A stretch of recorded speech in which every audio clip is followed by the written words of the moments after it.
Paulo e Estevão, pelo Espírito Emmanuel.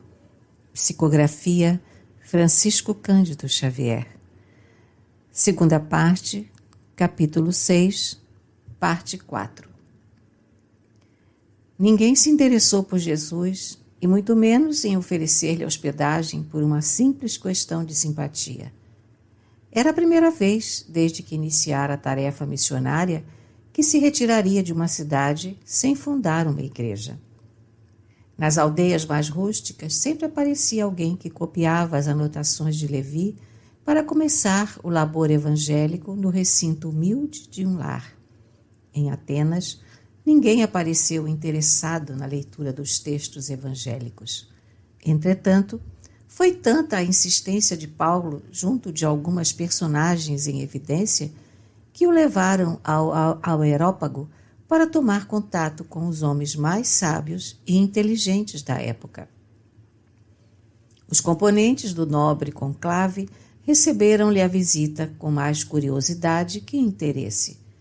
O apóstolo ali penetrara por mercê de Dionísio, homem culto e generoso, que lhe atendera às solicitações, a fim de observar até onde ia a sua coragem na apresentação da doutrina desconhecida.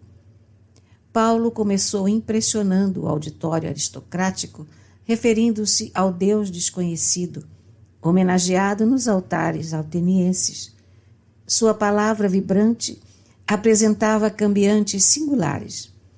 As imagens eram muito mais ricas e formosas que as registradas pelo autor dos Atos. O próprio Dionísio estava admirado. O apóstolo revelava-se-lhe muito diferente de quando o vira na praça pública. Falava com alta nobreza, com ênfase.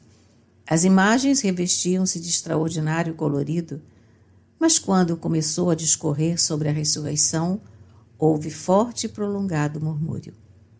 As galerias riam a bandeiras despregadas, choviam remoques acerados. A aristocracia intelectual ateniense não podia ceder nos seus preconceitos científicos. Os mais irônicos deixavam o recinto com gargalhadas sarcásticas, enquanto os mais comedidos, em consideração a Dionísio, aproximaram-se do apóstolo com sorrisos intraduzíveis. Declarando que o ouviriam de bom grado por outra vez, quando não se desse ao luxo de comentar assuntos de ficção. Paulo ficou naturalmente desolado. No momento, não podia chegar à conclusão de que a falsa cultura encontrará sempre, na sabedoria verdadeira, uma expressão de coisas imaginárias e sem sentido. A atitude do Areópago não lhe permitiu chegar ao fim. Em breve, o suntuoso recinto estava quase silencioso. O apóstolo então lembrou que seria preferível arrostar o tumulto dos judeus. Onde houvesse luta, haveria sempre frutos a colher. As discussões e os atritos, em muitos casos, representavam o revolvimento da terra espiritual para a semente divina. Ali, entretanto, encontrara a frieza da pedra. O mármore das colunas soberbas deu-lhe imediatamente a imagem da situação.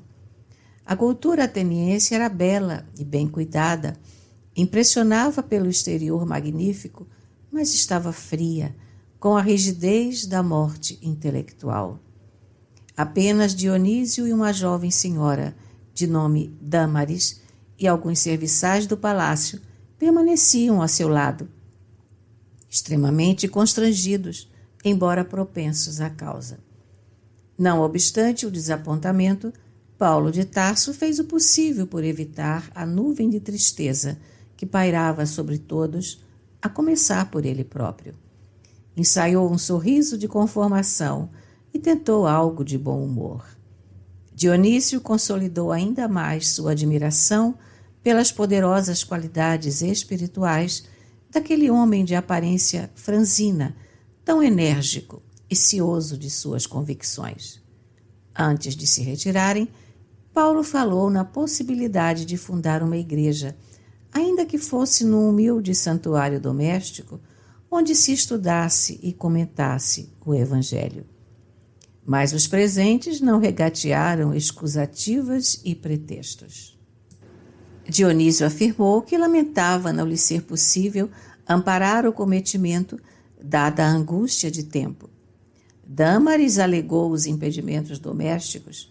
Os servos do Areópago, um por um, manifestaram dificuldades extremas. Um era muito pobre, outro muito incompreendido, e Paulo recebeu todas as recusas, mantendo singular expressão fisionômica, como o semeador, que se vê rodeado somente de pedras e espingueiros. O apóstolo dos gentios despediu-se com serenidade, mas, tão logo se viu só, chorou copiosamente. A que atribuir o doloroso insucesso? Não pôde compreender imediatamente que Atenas padecia de seculares intoxicações intelectuais e, supondo-se desamparado pelas energias do plano superior, o ex-rabino deu expansão a terrível desalento. Não se conformava com a frieza geral, mesmo porque a nova doutrina não lhe pertencia, e sim ao Cristo. Quando não chorava refletindo na própria dor, chorava pelo Mestre, julgando que ele, Paulo, não havia correspondido à expectativa do Salvador. Por muitos dias, não conseguiu desfazer a nuvem de preocupações que lhe ensombrou a alma. Todavia, encomendava-se a Jesus e suplicava-lhe proteção para os grandes deveres da sua vida. Nesse vulcão de incertezas e amarguras, surgiu o socorro do Mestre ao apóstolo bem-amado. Timóteo chegara de Corinto carregado de boas notícias.